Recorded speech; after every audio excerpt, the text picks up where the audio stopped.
भगवान शिव कर देते हैं ऐसे लोगों का सर्वनाश जो करते हैं ये सारे काम। ओम नमः शिवाय, हर हर महादेव। दोस्तों, भगवान शिव का कोई भक्त यदि कोई गलती करता है तो भगवान शिव बेहद गुस्सा होते हैं। इसलिए शिव के भक्त को ये कार्य भूल कर भी नहीं करना चाहिए। शिव पुराण में ये पाप अक्षम्य है। सृष्टि के तारणहार भगवान शिव जितनी जल्दी प्रसन्न होते हैं उतनी ही जल्दी क्रोधित भी होते हैं। भोले भंडारी एक लोटा जल से प्रसन्न होकर मनवांछित फल देते हैं। देवों के देव महादेव भगवान शंकर अपने भक्तों पर जितनी जल्दी प्रसन्न होते हैं शायद कोई देवता उतना जल्दी प्रसन्न नहीं होते हैं।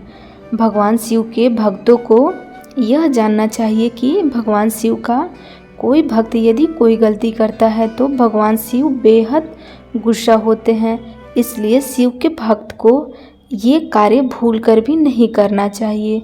शिव पुराण के अनुसार जिस प्रकार आप किसी का बुरा नहीं करने के बावजूद उसके लिए बुरी सोच रखने के कारण भी पाप के हकदार और दंड की श्रेणी में आ जाते हैं, उसी प्रकार भले ही आपने अपने कार्य से किसी का बुरा न किया हो लेकिन आपकी बोली अक्षम्य पापों का हकदार भी बन सकती है।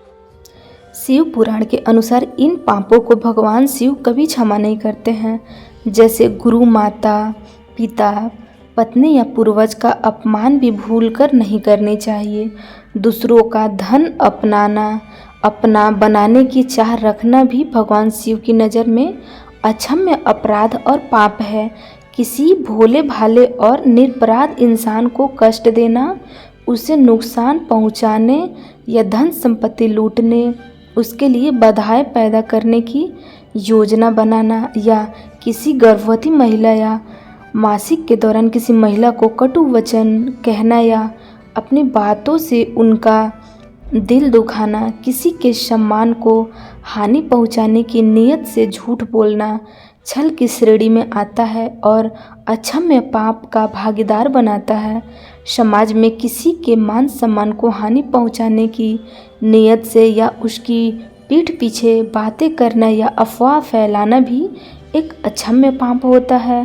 धर्म अनुसार माना की गई चीज़ों खाना या धर्म के विपरीत कार्य करना किसी हाल में व्यक्ति के लिए स्वीकार्य नहीं होना चाहिए, वरना आप भगवान शिव की नज़र में हमेशा ही अपराधी रहेंगे। अच्छी बातें भूलकर बुरी राह को स्वयं चुनने वाले के पाप अक्षम्य होते हैं। दूसरों के पति या पत्नी पर बुरी नज़र रखना या उसे पाने की इच्छा करना भी पाप की श्रेणी में रखा गया है।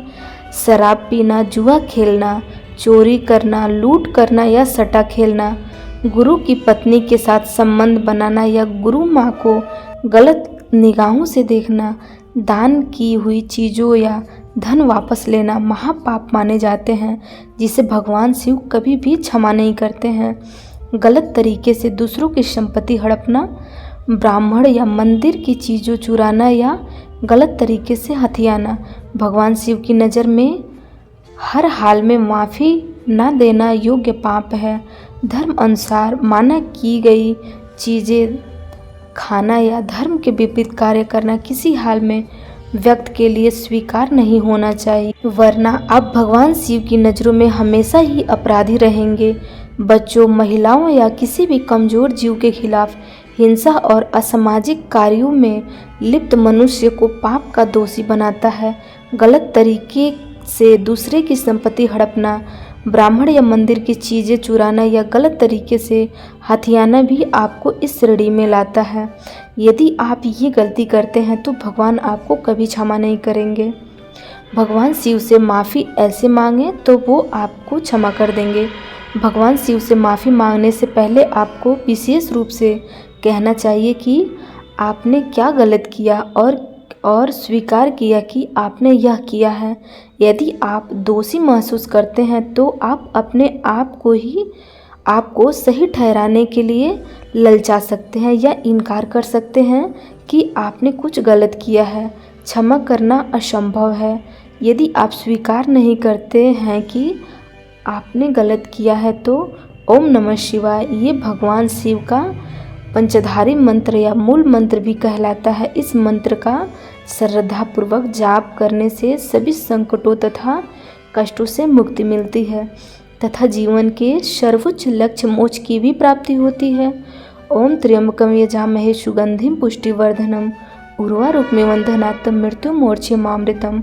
ओम नमः शिवाय। हर हर महादेव दोस्तों।